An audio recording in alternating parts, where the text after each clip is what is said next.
A adoção de hábitos saudáveis de alimentação e a prática regular de atividades físicas são as principais medidas que previnem e controlam a doença. Para nos explicar mais sobre diabetes e os principais tratamentos, nós recebemos aqui no estúdio a doutora Marina Andrade. Ela é médica endocrinologista associada à Sociedade Brasileira de Endocrinologia e Metabologia.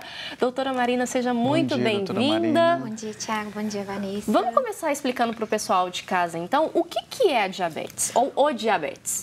Tanto faz, né? Assim, pode ser o a diabetes, tanto faz. Mas o diabetes ela é uma doença crônica, ela tem a ver com o metabolismo realmente da glicose. Ela é uma alteração ali, uma disfunção no funcionamento do pâncreas e ou na produção de insulina ou como o organismo age em relação a essa insulina. Né? A gente tem vários tipos, o principal tipo realmente é o diabetes tipo 2, que é uma desregulação do pâncreas mesmo. A gente tem insulina, mas essa insulina ela não consegue funcionar corretamente. Hoje nós temos mais de 90% dos pacientes com diabetes, eles têm o diabetes do tipo 2. Doutora, esta semana, né, é celebrada o Dia de Prevenção e de Conscientização também à diabetes, né? Qual que é a importância da gente trazer esse assunto para falar desse assunto, conscientizar a população? Sim, é muito importante nós falarmos sobre diabetes. Hoje é uma doença muito, né, como vocês falaram, muito prevalente aí. Ela é uma doença geralmente silenciosa. Né? Então, conscientizar a população sobre o que é o diabetes, como diagnosticar e sobre as complicações crônicas do diabetes é muito importante. Né? Hoje, as principais complicações aí, cegueira, insuficiência renal, amputações, todas estão relacionadas com o diabetes. Né? O diabetes é a principal causa e a gente precisa que o diagnóstico seja precoce. A gente sabe que hoje, 1 a cada 2 pessoas que têm diabetes não sabem que tem esse diagnóstico. Então, a gente falar sobre isso, mostrar para a população, educar a população em relação ao diabetes, não só aquelas pessoas que não têm diabetes, é essencial para a gente evitar as complicações futuras. Doutora, aproveitando, né, esse gancho da senhora falar sobre as pessoas que não sabem que tem diabetes.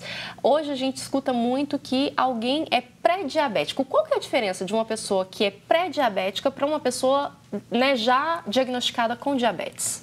Hoje a gente tem, né, o pré-diabetes, são níveis de glicemia, né, que é a glicose do sangue, alterados, mas que ainda não estão não chega a um nível tão alto para ser considerado um diabetes. O pré-diabetes ele pode ser revertido, né? Não necessariamente vai desenvolver o diabetes e é importante como um sinal de alerta mesmo para o paciente mudar os hábitos de vida, cuidar da alimentação, fazer atividade física para evitar com que isso se torne aí um diabetes. Mas aí nesse caso pode ou não se desenvolver para a doença? Sim, a maior parte dos pacientes com pré-diabetes não vai desenvolver o diabetes, desde que controle esses fatores de risco. Você falou que é uma doença muito silenciosa, né? Como é que a pessoa ela sabe que está com diabetes? Ela é uma doença totalmente genética ou uma pessoa que não tem nenhuma carga genética na família pode desenvolver? E quais são os sintomas? Tá. Bom, ela tem um fator genético importante, mas não necessariamente aí a gente precisa de ter história familiar. Mas a história familiar é o principal fator de risco, sim. Os principais sintomas que a gente conhece, né, de urinar muito, boca seca, ter muita fome, mas emagrecer apesar de comer muito, esses são os principais sintomas que as pessoas mais correlacionam com o diabetes. Mas isso geralmente acontece numa fase mais tardia, quando a glicemia já está ali alta há mais tempo. Então, o diagnóstico precoce, o rastreio, ele é importante. Então, segundo a Sociedade Brasileira de Diabetes, a gente indica que pacientes acima de 45 anos, todos devem ser rastreados para o diabetes. E é um exame simples, barato, através de uma glicemia de jejum mesmo.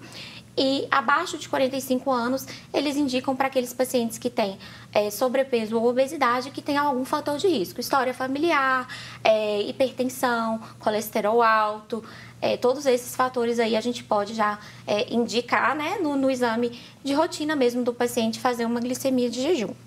Nesse grupo de pessoas, né, que podem desenvolver a doença, as gestantes também são um grupo que merecem um cuidado especial pela diabetes gestacional, né, doutora? Sim, hoje 1 a cada 6 gestantes podem desenvolver o diabetes gestacional. Hoje essa prevalência ela tem aumentado muito, principalmente pela questão de hábitos de vida mesmo. As gestantes elas estão engravidando mais com excesso de peso, né, com hábito de vida não tão bom. Então, o diabetes gestacional hoje tem sido cada vez mais diagnosticado, até porque os níveis de glicemia, no caso da gestante, considerados alterados, eles são diferentes da população. Que a gente considera diabetes tipo 2. E aí pode trazer consequências não só para a mãe, mas para o bebê também. Sim, a gente tem consequências tanto para a mãe quanto para o bebê. A gente pode ter aumento de parto prematuro, né? Como a gente estava falando hoje aí. A gente pode ter aumento de hipertensão na gestação. E para o bebê, ele pode crescer muito. A gente fala que ele pode ficar macrossômico. E aí isso pode ter consequências para ele. Ele tem uma falta de oxigenação ali. E além disso, aumenta muito o risco dele ter uma obesidade e um diabetes no futuro. Hoje o diabetes tipo 2, que antes era só visto, né, na população mais velha, hoje a gente tem visto muito em crianças e adolescentes, justamente por esse aumento de sobrepeso e obesidade na infância também. Doutora, a gente estava falando, né, sobre a diabetes gestacional. Existem também outros tipos, né, como por exemplo a diabetes 1 e a 2. Qual que é a diferença entre a diabetes 1 e 2 e os outros tipos? Há mais tipos também? Sim, hoje existem vários tipos, né? Tipos que são assim, exclusivamente genéticos, tipos que podem acontecer inclusive no bebê recém-nascido, mas os mais comuns realmente são, que a gente mais fala, que a gente resume, entre aspas, o diabetes tipo 1, diabetes tipo 2 e o diabetes gestacional. O diabetes tipo 1, ele é uma doença autoimune, né? Ele é adquirido, aí, principalmente durante a infância e a adolescência, mas a gente pode acometer adultos também. E o que ocorre é uma destruição ali das células que produzem a insulina. Então, o pâncreas ele vai produzir muito pouca ou nenhuma insulina. Nesses casos, o paciente precisa obrigatoriamente usar insulina, porque a insulina ela é necessária para nós sobreviver. Sem insulina, a gente não tem energia, não tem como a gente sobreviver. Já o diabetes tipo 2, o pâncreas ele funciona, ele produz insulina direitinho, mas por causa de fatores genéticos e ambientais, o organismo vai criar uma resistência à insulina, ou seja, o pâncreas vai produzir mais insulina, mas a insulina que está ali, ela não vai funcionar corretamente. E aí a insulina é um hormônio que vai levar a glicose para dentro da célula. Se ela não funciona corretamente, vai haver um excesso de glicose no sangue, sem que tenha energia para a célula. Esse que é o que a gente chama de diabetes tipo 2. Nesse caso, a gente pode tratar com medicamento, né, medicamento oral mesmo, ou também a insulina. Em alguns casos, a gente vai precisar de usar insulina também. Então, o diabetes gestacional já é uma alteração da glicose, são níveis diferentes que geralmente também é porque o pâncreas ele não consegue suprir a necessidade aumentada de insulina que a gente tem durante a gestação.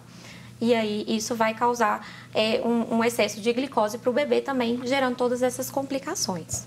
Doutora, agora uma curiosidade, né? Porque eu cresci com a minha mãe falando, não come muito doce que vai te dar diabetes. É essa relação do doce com a diabetes? É a questão do excesso de glicose circulando no sangue? Não, assim, existe esse excesso de glicose, mas só o fato de você comer um doce não significa que você vai desenvolver um diabetes. Precisa de ter um excesso de açúcar na alimentação, que é o carboidrato, que quando a gente come vira açúcar no sangue. Mas a gente precisa ter também já alguma disfunção genética, alguma alteração no pâncreas para que isso se torne um diabetes. Tem que ter uma predisposição ali. Exatamente. Né? Não é qualquer pessoa que vai comer muito açúcar que vai desenvolver o diabetes. Você precisa de ter algum outro fator genético ali. Mas esse paciente que tem um excesso de peso, não faz atividade física, tem hábitos de vida ruim, né? O cigarro também, isso tudo aumenta o risco de que essa genética aí apareça, digamos assim.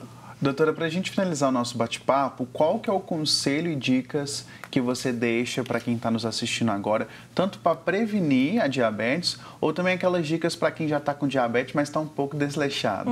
Bom, em relação a quem, né, em relação à prevenção, hoje a gente sabe que uma alimentação saudável, reduzir o consumo de açúcar refinado, praticar atividade física, e a gente está falando aí de 30 a 40 minutos, 3 a 5 vezes por semana, pelo menos 150 minutos na semana, dormir bem, né, cessação do cigarro, isso tudo é muito importante para evitar o aparecimento da doença.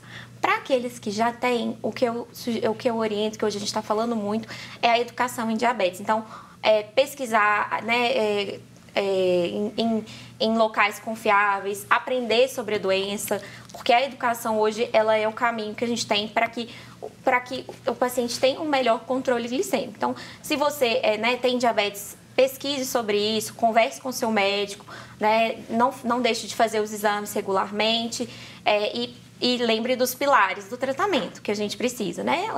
A alimentação, a atividade física e o medicamento. Se um deles não está bem, o tratamento não vai funcionar muito bem. Tá aí o combo, né? É o combo. E durante, né, a sua fala, a gente deixou aqui na tela as redes sociais, o pessoal pode entrar em contato, até para conhecer um pouco mais sobre a Sociedade Brasileira de Endocrinologia. Eu sabia que eu ia engarrar nessa palavra. Endocrinologia, a regional aqui de Minas Gerais. Sim, com certeza, eu fico à disposição também, a Sociedade Brasileira aqui de Minas, né? A gente tem informações bem confiáveis ali e a gente está à disposição de todos. Obrigado, viu, doutora, Obrigada pela sua a você, participação. foi um prazer. E é importante o pessoal fazer um check-up também, né? Mesmo quem não foi diagnosticado com a doença, é bom fazer um check-up todo ano, né, doutora? Sim, a glicemia de jejum para aquele perfil de paciente que eu falei, ela é indicada.